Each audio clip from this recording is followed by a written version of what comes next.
और आपने प्रधानमंत्री को भी धोखा दिया है। ये सीधे सीधे ओपन एंड शट केस है। अरे गंगा के साथ भी खिलवाड़ है, उसके साथ भी धोखा है। बड़ा एक अपराध है, जनता का 24 करोड़ रुपया आपने इस तरह से बर्बाद कर दिया धड़ाम। नमस्कार, मैं हूं योगेश राणा और आज मैं ऐसी जगह पर खड़ा हुआ हूं जो इस चीज़ का गवाह है, प्रमाण के साथ गवाह है कि उत्तराखंड के अफसर देश के प्रधानमंत्री नरेंद्र मोदी को धोखे में रखते हैं। धोखे में कैसे रखते हैं, क्यों रखते हैं, इसकी पूरी पड़ताल के साथ हम बात करेंगे। ये जो जगह है हरिद्वार ज़िले में पड़ती है और हरिद्वार ज़िले में ये एक जो पाइपलाइन दिख रही है, टूटी हुई जो पाइपलाइन दिख रही है, ये नमामि गंगे के प्रोजेक्ट जो है उसके तहत बनी थी। इस पर जो बात करेंगे डिटेल में, बात करने के लिए जो हमारे साथ है, हमारे साथ यहाँ पर हरिद्वार ज़िले के ही वरिष्ठ पत्रकार रतनमणि डोभाल जी है और रतनमणि डोभाल जी ने इस पे लंबा काम किया है।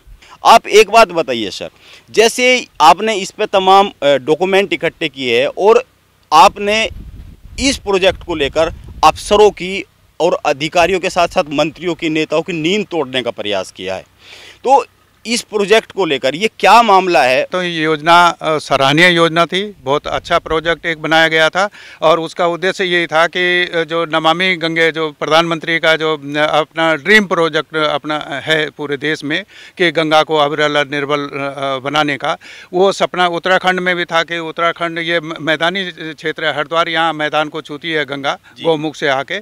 ये योजना बनाई गई कि ये शिविर, शोधित जो शिविर है वो सिंचाई के उपयोग में लाया जाए, वो शोधित जो जल है, और उसमें फिर नाबार्ड की योजना में, नाबार्ड के तहत नाबार्ड ने इसको फाइनेंस किया है। इसके लिए ये 10 किलोमीटर जगजीतपुर एसटीपी से रानी मांजरा तक 10 किलोमीटर की एक नहर का निर्माण किया गया, जो आपके सामने है, जो गिरी पड़ी है।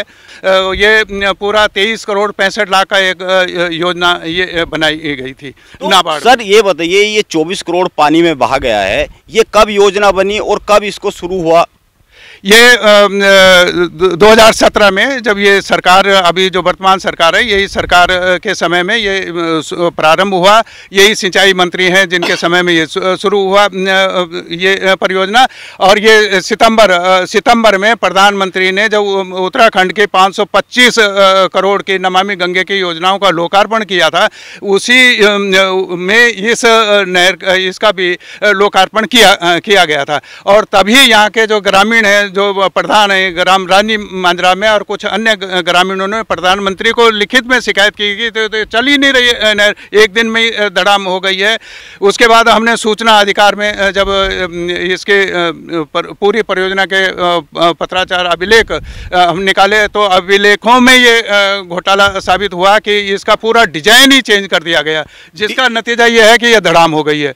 जो जैसे आपने कहा इसकी तकनीक को लेकर, इसकी इंजीनियरिंग को लेकर, तो इस पे आपने बहुत सारी रिसर्च की होगी, डॉक्यूमेंट जुटाए होंगे, और जैसा कि हम आपसे बात कर रहे थे, जो जांच के लिए टीम आई, आप उसके साथ रहे भी है, आपने तमाम जगह इसकी शिकायत की है, तो जो इंजीनियरिंग की बात कर रहे हैं, तो उसमें क्या खामी? उसमें खामी यह है कि एक तर्क ये दिया गया, मेरी जो बात भी हुई अधिकारियों की, अब सपोज कीजिए कि हमने कहा कि हमने एक मारुति कार लेनी है, तो आपने कहा कि नहीं मारुति महंगी पड़ेगी, हम एक ट्रक खरीद लेते हैं, तो आपने ट्रक खरीद लिया।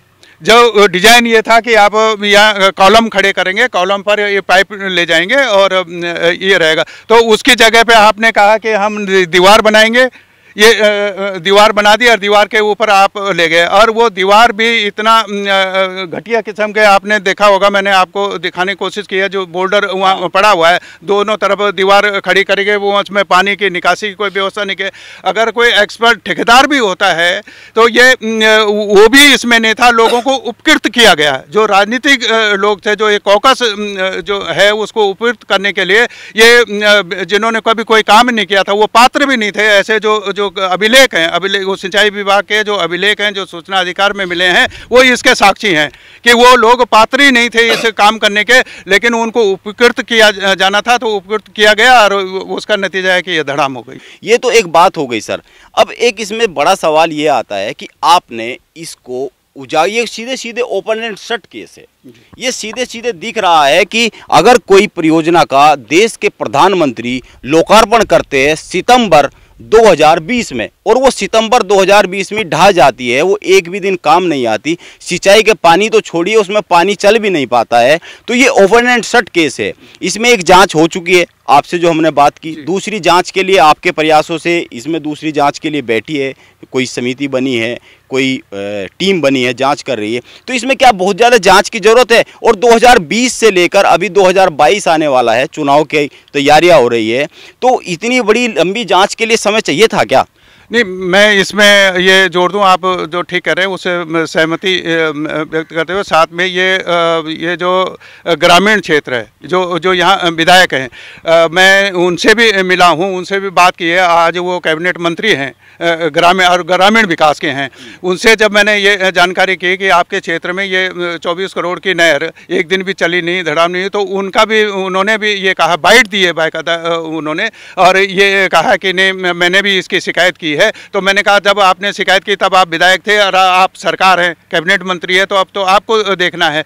लेकिन वो भी देख के सब खामोश हैं। ग्रामीणों ने भी कई बार उनको कह दिया है। और इसके बाद ये हुआ कि हमने ये सब देखने के बाद अपने आप में मुझे लगता है कि ये बहुत बड़ा एक अपराध है। जनता का 24 करोड़ रुपया आपने इस तरह से बर्बाद कर दिया, धड़ाम हो गया, किसी को लाभ उसको नहीं मिला, और आपने प्रधानमंत्री को भी धोखा दिया है। सबसे बड़ी बात यह है कि वो जो सिंचाई मंत्री, आज भी सिंचाई मंत्री हैं, वो हरिद्वार के प्रभारी मंत्री भी रहे हैं। हर तीसरे महीने वो समीक्षा बैठकें हरिद्वार में करते रहे हैं, और उनके विभाग की ये हालत रहे तो उन्होंने क्या समीक्षा की होगी, इससे आप ये अंदाजा लगा सकते। तो ये बहुत बड़ा अपराध है, और इस सबके बावजूद जांच पे जांच की बात हो रही है और किसी का बाल बांका नहीं हो रहा है। जो लोग थे जिन्होंने ये अपराध किया है, वो अपराध यहाँ से करके वो प्रमोशन पा गए और ऊँचे ओहदे पे चले गए। मैंने फिर पूरे जो डॉक्यूमेंट जो सिंचाई विभाग ने मुझे उपलब्ध कराए हैं सूचना अधिकार में, वो मैं मुख्यमंत्री को, जो धामी जी हैं, इनको 7 जुलाई को मैं भेज चुका हूँ। चीफ सेक्रेटरी को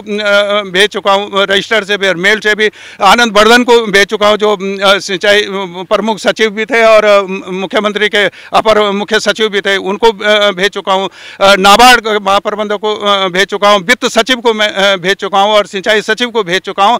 और इस सब करने के बाद सिर्फ इतना हुआ है कि एक जांच समिति का गठन किया गया है, और उसमें ये आदेश सिंचाई सचिव ने किया है कि जो शिकायतकर्ता के साथ ये कमेटी निरीक्षण करेगी, और वो निरीक्षण 28 ये तो जो कमेटी बनी है वो निरीक्षण करने आई, देहरादून से आई होगी, तो उसके साथ आप थे? जी बिल्कुल, मैं निरीक्षण में साथ था उनके। और पूरे जो 10 किलोमीटर ये कम से कम सारी लाइन टूटी हुई है, लेकिन जो इसी स्थिति है, ये 5 जगह पे ये लाइन बिल्कुल खत्म है और चलने के लिए धाराशायी। अब इसमें एक षड्यंत्र ये किया जा रहा है कि किसी को दंडित करने के बजाय इसको ये किया जा रहा है कि किसी तरह से इसको दोबारा से खड़ा कर दिया जाए।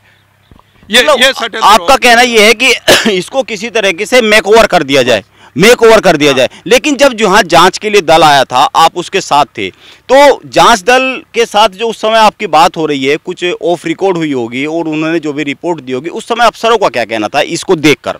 मुख्य बात इसमें जो रह जाती है, आपने मुझे याद दिला दिया, जो यहाँ पर जो मुख्य अभियंता थे सिंचाई विभाग के, जिन्होंने इसका पहले निरीक्षण किया था जब ये निर्माण चल रहा था, दिनेश चंद्रा ने 11 बिंदुओं का अधिशासी अभियंता को और अधीक्षण अभियंता को एक पत्र लिखा है। उन्होंने मौके पे कि मैंने इसका निरीक्षण किया है, और 11 बिंदुओं पे उन्होंने स्पष्टीकरण तरफ किया है। उन्होंने कहा कि ये गैर तकनीकी है, गैर लाभकारी है, और इसको तत्काल बंद कर दिया जाए। ये उन्होंने अपने पत्र में लिखा है, वो मेरे पास मौजूद है सारा रिकॉर्ड सर्टिफाइड जो सूचना अधिकार। किसको बंद कर दिया जाए? ये इस काम को बंद किया था उन्होंने, जो ये दीवार बनाई, क्योंकि इन्होंने डिजाइन चेंज कर दिया था कि भाई दीवार तो थी नहीं, उसमें तो कॉलम पे वो बनना था। और तब उन्होंने ये निरीक्षण करने का कहा कि इसको तत्काल बंद कर दिया जाए, और ये इन बिंदुओं पर आप स्पष्टीकरण दीजिए कि ये जो आपने चेंज कर दिया है और ये जो अनुबंधों में ये सब इसकी किस सक्षम अधिकारी से जो अनुमति है वो दिखाओ। तो उसके बाद वो यानी डिजाइन चेंज करने की जो अनुमति है वो दिखाओ। हाँ, वो किससे आपने अनुमति ली? वो अपने से ऊपर अगर आप ये बना रहे हैं, मारुति खरीदने के बाद ने आपने ट्रक खरीद लिया है, तो उसकी अनुमति तो किसी से लेंगे। आप ये देखिए कितना बड़ा, मतलब ये घोटाले की नींव जो है ना, इस काम को शुरू होने से पहले ही रखी गई। एक इंजीनियरिंग होती है किसी भी काम की, और उस इंजीनियरिंग, ये सफलता के लिए वो पैमाना होता है किसी भी काम का।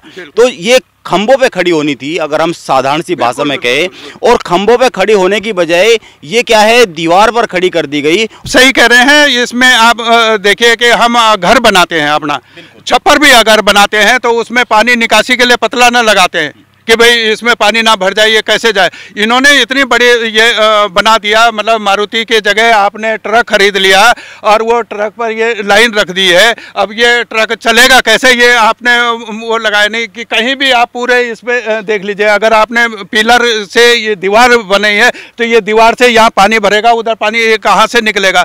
आप पुलों पर आप जाइए कि हमारे जो रेलवे का पुल है 135 साल का, वो राखी चूने के पुल हैं जो ब्रिटिश काल के बने हुए हैं, वो आज भी उनमें रेल दौड़ रही है, माल गाड़ियाँ दौड़ रही हैं। और आपकी 24 करोड़ की जो लाइन नहर आपने बनाई है वो एक दिन भी चली नहीं है, वो धड़ाम हो गई है और किसी का बाल बाका नहीं हो रहा। ये सबसे बड़ी बात ये है। ये डोभाल जी ने बहुत बड़ा सवाल उठाया है कि यहाँ 100 साल 125 साल पुराना एक स्ट्रक्चर खड़ा हुआ है, पुल बने हुए, वो गिरे नहीं है और ये 15 दिन में, 20 दिन में, 1 महीने में गिर जाती है। तो एक चीज बताइए सर आप कि सीधे सीधे इसको प्रधानमंत्री जी ने इसका लोकार्पण किया है, इसको देश के प्रधानमंत्री को धोखा देना कहेंगे कि नहीं कहेंगे? निश्चित रूप से बहुत बड़ा धोखा है। धोखा तो देश को भी धोखा है, गंगा के साथ भी खिलवाड़ है, उसके साथ भी धोखा है।